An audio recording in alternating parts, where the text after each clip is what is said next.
Assalamualaikum warahmatullahi wabarakatuh. Welcome back to my channel bersama gua Kotel di layar Bang Guns. Kali ini gua bakal nampilin cerita kismis, kisah-kisah misteri. Dan di samping gua udah ada narasumber.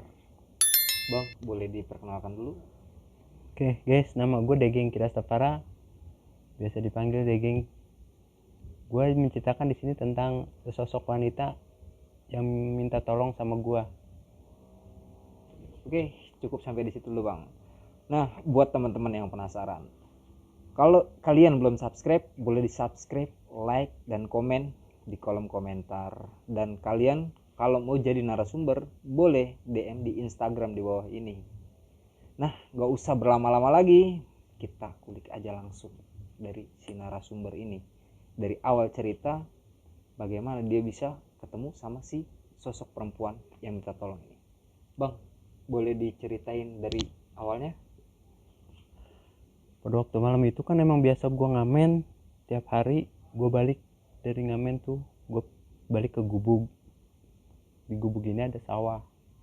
Sawah ini dia ternak lele, banyak tuh lele-lele. Di situ emang gue tiap malam ngejagain itu lele sama temen gue berdua.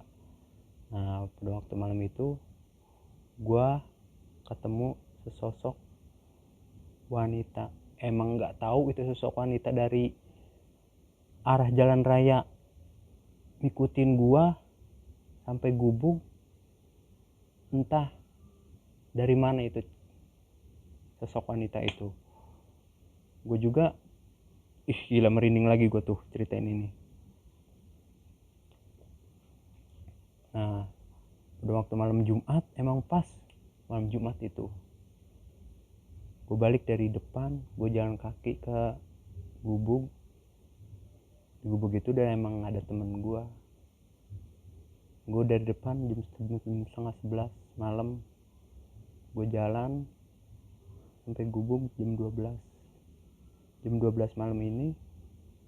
Gue masih belum ketemu apa-apa sama sesosok wanita itu. Dia juga belum bersuara apa-apa kan, masih sunyi lah, dengeran jangkrik sama kodok doang waktu malam itu. Nah, gue lapar kan waktu malam itu, gue melatih tuh lapar. Gue ke warung sama dia, jalan kan ke warung dari sawah. Gue jalan ke atas ke warung sama si Latif. Oke. Beli nasi uduk, turun lagi ke bawah, perut kenyang, nasi uduk, main HP gue tuh. Ketemu si Latif, abis kenyang biasa kan kebetot ke mata. Ngantuk. Iya. Tidur. Gue belum tidur tuh, gue masih mainin HP. Gue nggak denger suara. Atau gue, ini suara apa yang ngerintih terus ya tuh gue gitu. Gila, kata gue, suara apa ini ya, kata gue dengerin terus tuh ya. 10 menit berhenti, 10 menit lagi bunyi lagi itu suara. Kata gue, makin lama makin dekat nih suara. Gue penasaran kan, gue bangunin temen gue tuh. Tip, bangun Tip. Apa sih geng, ngantuk banget gue. Lu dengerin ada suara itu, suara apaan sih? Suara burung itu mah. Burung apaan sih Tip? Penasaran gue. Bangun dulu dah, jangan tidur dulu, kata gue gitu. Bangun tuh, dia ngedengerin tuh, ngerintih terus itu burung kan, masih ngerintih terus. Penasaran lah Tip juga tuh. Senternya geng, takut gue tuh gue gitu kan. Gila, berdua ini gue berani gue sini be, gue lu bisa nyenterin, kata gue gitu kan.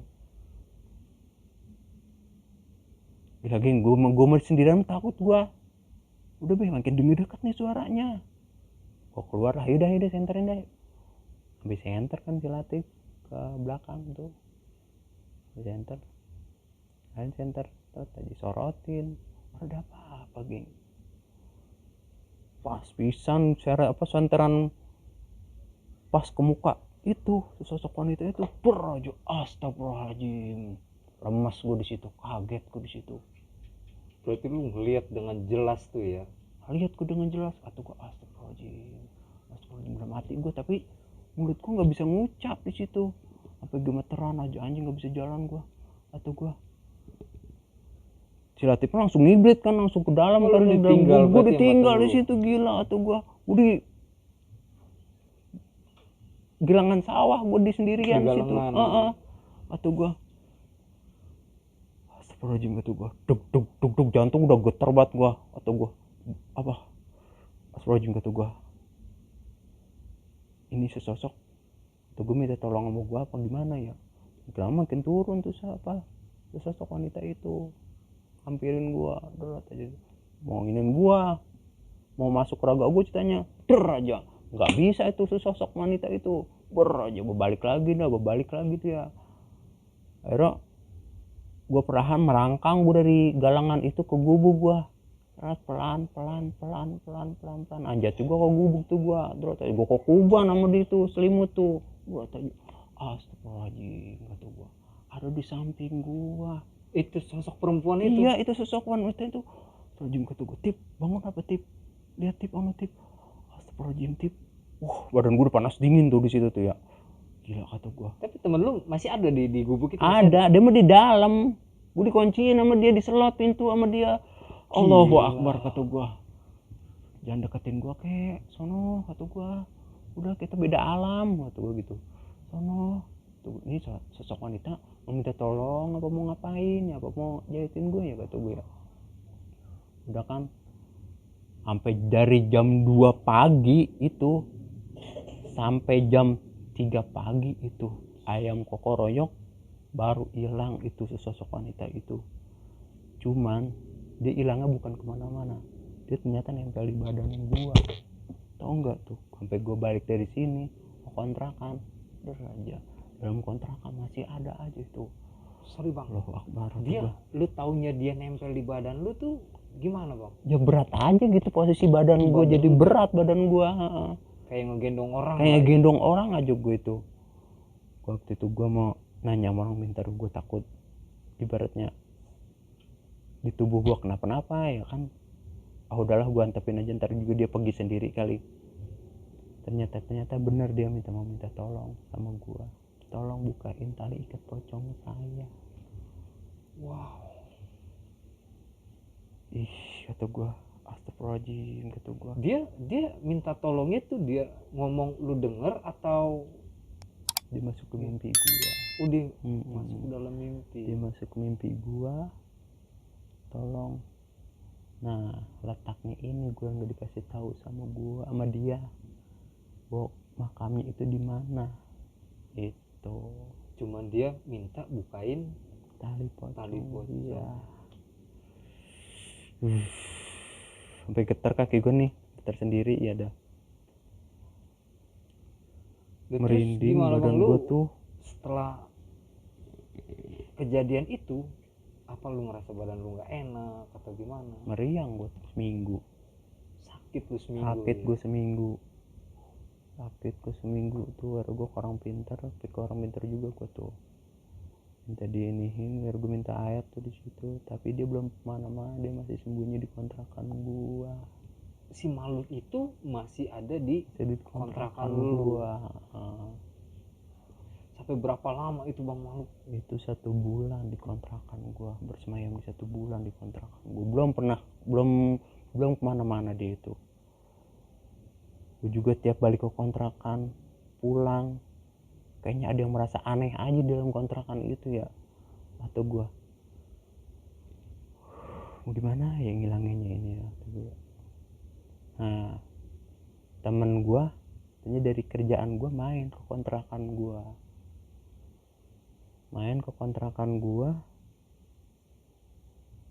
dia bisa ngelihat yang namanya makhluk halus kayak gitu kan. Matanya bisa ngeliat makhluk halus, bisa tembus makhluk itu kan. Geng, ini kontrakan lu betah sih? Ya betah nggak betah bos, gue di sini, ya gue ngontrak di sini, gue udah bayar, masa gue mau cabut sih? Tuh gue gitu kan. Kagak geng, ada yang aneh aja nih kontrakan. Aneh apaan sih? Lu nggak merasa aneh apa? Enggak lu menakut-takutin gue doang kali. Ya iyalah, apa mau gue buka mata batin lu? Nggak usah, ntar gue yang sengsara sendiri lagi. Lu bisa membuka mata batin gue, nggak bisa nutup lagi ntar ujung-ujungnya. Ya lagi yang namanya orang bisa membuka mata batin, masa sih nggak bisa nutup lagi tadi gitu. Cuma lo doang kali gitu tadi gitu. Nah, gue penasaran sama ini anak, benar-benar bisa sama nggak? si perempuannya atau si Enggak, temen sama lu ini? teman gue ini. Oh, temen lu ini. Enak bisa nggak memang benar-benar ngebuka mata batin gue? Dibuka mata batin gue sama dia, seret aja, gila atau gue bener nih anak bisa. Noh, lu lihat noh, data sopara lo noh, apaan noh? Oh, itu mah inian gua, tai apa lu? Lu minta tolong sama lu. Gue ceritain deh sini lo, gue ceritain sama gua. Ini. Dan lu pada saat lu mata batin lu dibuka, lu ngeliat sosok perempuan yang sama yang lu lihat di sawah itu? Sama emang. Emang Sama. dia ternyata. Emang dia ternyata. Kenapa tadi gue bilang dia bersemayam di kontrakan sebulan ini? Dalam waktu lama kan sebulan tuh. Yang lu tahu pas temen lu datang itu. Oke, bisa lanjut bang. Gue ceritain sini sama gue gituin kan. Waktu malam itu emang gue ketemu sama dia di sawah. Lah emang lu setiap kali kerja lu nggak pulang ke kontrakan? Enggak, gue nginep terus gue nemenin temen gue di kontrak di sawah, di gubuk situ. Wah bener nih, makhluk bener-bener minta tolong sama lu geng. Ya, tolong gimana sih? Dia ada yang minta tolong dah sesuatu sama lu. Ya iya, itu juga kata gue, kalau gue bisa nolongin deh gue tolongin.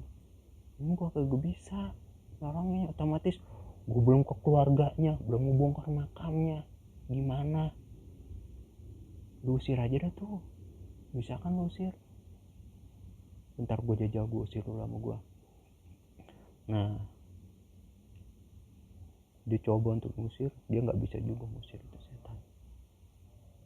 Tuh gue, gimana caranya? Akhirnya cabut kan temen gue. Udah lu pindah aja bulan besok mah dari kontrakan ini.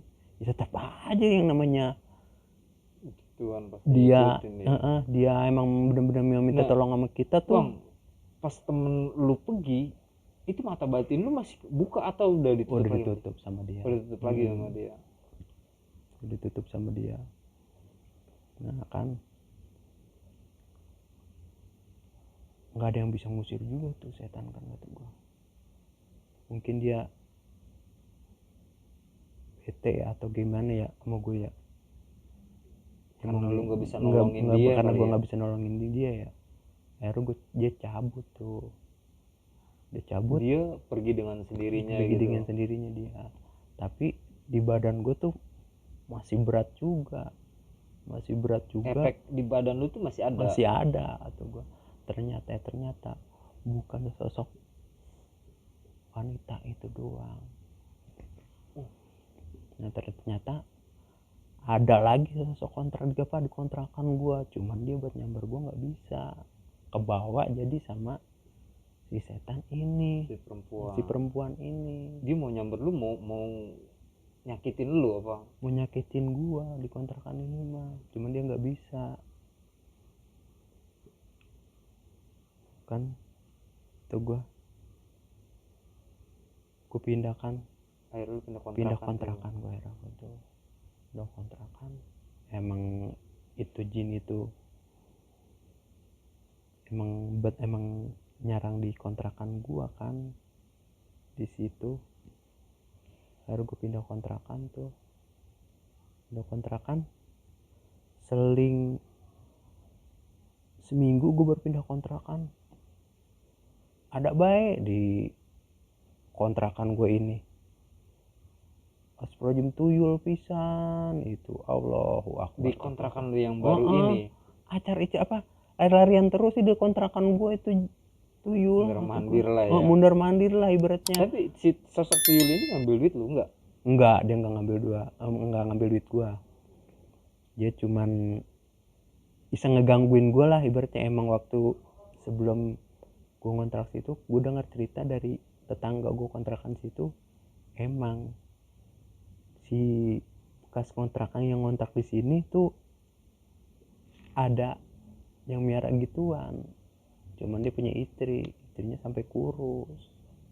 Oh, yang sebelum lu nempatin situ, orang yang tinggal di situ diisuin miara tuyul. Dia punya istrinya di situ dari gemuk sampai kurus. Itu lakinya nggak kerja nggak apa. Tapi duitnya ada aja. Tapi duitnya ada aja. Kirain gue mah tamunya datang terus di situ ya kan. Atau gue nih orang kerjaannya apa sih? Kirain gue dagang narkoba atau apa nih orang ya? Enggak taunya. Allahu Akbar kata gue. Dimiara gitu. Dimiara gitu kan. Nah, gimana caranya nih? Gue sengaja gue mainin tuh tuyul sama gue. Biar dia ngikut sama gue ya. Ibaratnya kata gue nggak usah kerja lah gitu. Lu berarti di situ lu berkeinginan mencari keuntungan lah. Mencari keuntungan lah gue ibaratnya. Gue sampai kan waktu itu gue pernah dengar cerita tuyul ini sukanya sama kepiting sama bola-bola. Dulu mitosnya seperti itu. Ada sosok tuyul tuh suka sama kaca, kepiting, sama bola terbaskom lah. Iya. Lu udah lakuin itu. Gue nyari kepiting sama gue. Dimainin sama dia malam-malam. Gurotak. Atau gue suara apaan ini ya? Pas gue liat itu kepiting ngabang sendiri, jalan sendiri terbang sendiri itu kepiting. Iya kata gue.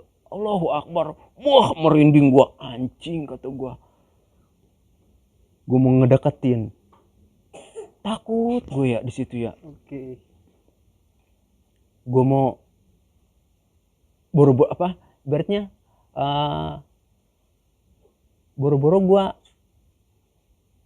mau ngerangkul ini tuyul, mau jadiin, mau ngambil dia ya.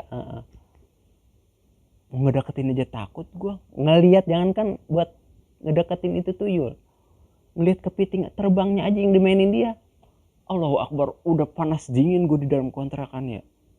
Itu dia maininnya jam berapa? Jam 1 malam. Jam 1 malam dia main. Jam-jamnya dia pada aktivitas lah ya. Gue sempat bilang kayak gini kan. Kukuban tuh, abis ngeliat kepiting itu terbang, gue kukuban pakai selimut sama gue. Raja. Masih gue kotak-kotakan terus kotak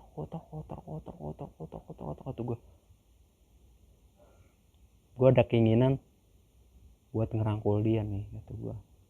Gue rangkul jangan. Gue bingung ya. Gue rangkul. Kalau gue sampai kena ngerangkul dia, gue bingung ngempaninnya. Sama susu lain mah kan dia kagak mau ya. Si tuyul ini maunya apa bang? Ya kan dia berdarah minumannya. Setiap orang, gue dengar cerita dari orang juga ya.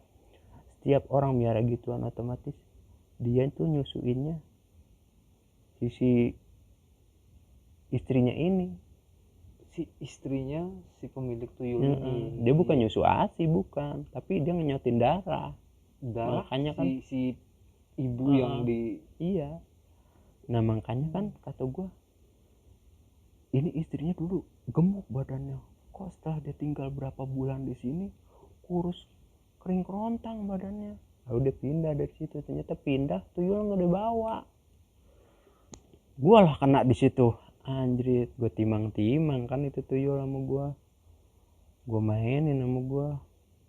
Takut gue kata gue nggak bisa kata gue, badan gue nggak bisa ngedeketin itu.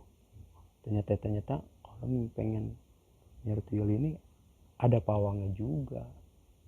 Kuncen lah Ibaratnya yang buat ngunci badan kita gitu. Berarti kita nggak sembarangan bisa ada tuyul lewat kita jadiin. Enggak lah kan ini rata-rata tuyul juga, kalau misalkan ada tuyul, orang ngebeli tuyul kayak gitu, dia ada kuncinya juga. Badan kita tuh otomatis kudu dikunci sama dia. Iya, yang tuyul nyasar itu nggak bisa Aura-aura ternyata kita ya. mesti dikunci sama kuncian itu, kita nggak bisa Biar si tuyul itu nurut sama kita lah ya. gitu. Nah, Terus gimana itu kelanjutan si perempuan itu, berarti dia udah los, udah nggak ada ganggu lu lagi berarti ya. nggak ada. Nah, kan seling 2 bulan kemudian tuh si tuyul masih nyarang di kontrakan gue terus kan. Nah, di sosok perempuan ini ternyata si tuyul itu nyingkirin si tuyul ini. Si perempuan itu datang lagi. Yang nyingkirin itu si tuyulnya atau si perempuan ya bang? Si perempuannya. Si perempuan yang dulu itu Iya, datang lagi ke lu, datang lagi ke terus gua. nyingkirin si tuyul. Nah, kan mau nggak mau gua dari dia datang ke dalam mimpi gua biar datangin ke pihak keluarganya. Sampai lu dikasih tahu tuh sama tuh perempuan keluarganya di mana. Iya. Nah, gue datangin keluarganya, gue cari-cari tuh alamatnya sama gue cari-cari alamatnya. Gue masih nyasar ke sono ke sini kan. Akhirnya gue dapet juga alamatnya. Gue minta izin sama bapaknya, tolong pak, bapak punya anak yang atas nama ini enggak? Tuh gue gitu. Iya bener deh, ada emang temannya atau siapanya? Enggak pak, saya ceritain dah pak, kayak gini kan. Dia tiap malam datangin saya terus pak. Nah, dia minta tolong sama saya biar tali pocongnya dibuka. Akhirnya si pihak keluarga tuh bongkar makamnya. Oh, si pihak keluarga ini nerima istilahnya kalau makamnya itu dibongkar buat buka tali pocong. Ini keluarga ini nerimain. Akhirnya dibongkar tuh makamnya, dibukalah tali pocongnya. Aja beres kan, bongkar makamnya, rapiin lagi tuh makamnya, diselamatin lagi, sampai gue suruh nginep di situ sama pihak keluarganya. Bentar bang, ini si perempuan ini yang udah meninggal ini, mohon maaf, dia udah meninggal udah lama atau baru bang? Dia kayaknya ini baru 1 bulan dah. Oh, belum sampai tahunan ya? Berarti belum rusak banget lah ya? Belum lah ibaratnya. Nah, sampai disuruh nginep sampai keluarganya di sini.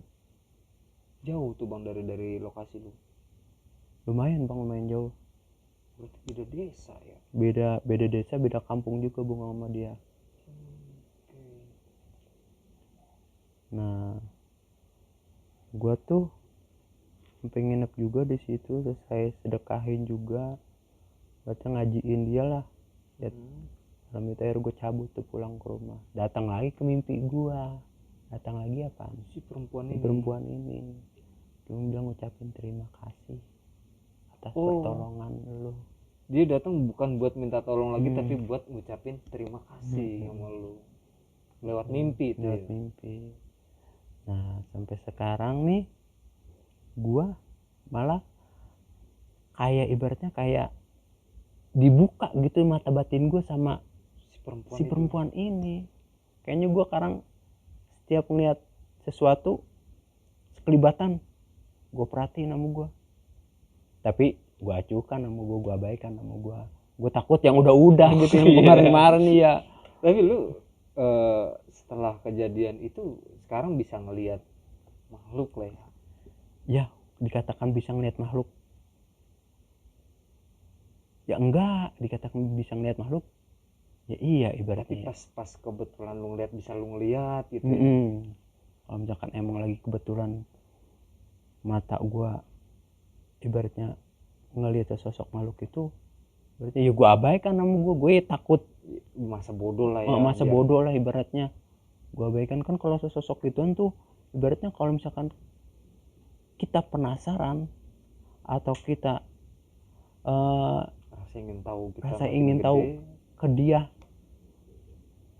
mau apa nih orang, ya kayaknya dia bakalan malah penasaran balik ke kita, malah nyari tahu diri kita ya. Kayak gitu. Oh berarti kalau misalkan kejadian sama gua ngelihat sesuatu nian diabain aja ya. Iya, kita abaikan aja. Sekarang mah gua setiap ngeliat kayak gituan pasti juga abaikan, bodo amat kata gua, asal jangan ganggu gua, kita beda alam gitu sama gua.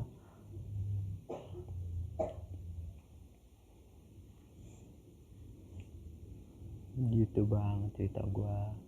Nah seling sebulan kemudian tuh selesai gue diganggu-ganggu itu, gue habis itu masih sering ngeliat-liat makhluk-makhluk kayak gitu bang. Setiap balik ngamen, Lalu balik ngamen malam gue emang gue keluar dari pagi gue start ngamen, gue muter di sekitaran Parung Bogor. Dalam Parung Bogor gue muter balik, pulang paling malam gue balik jam 11.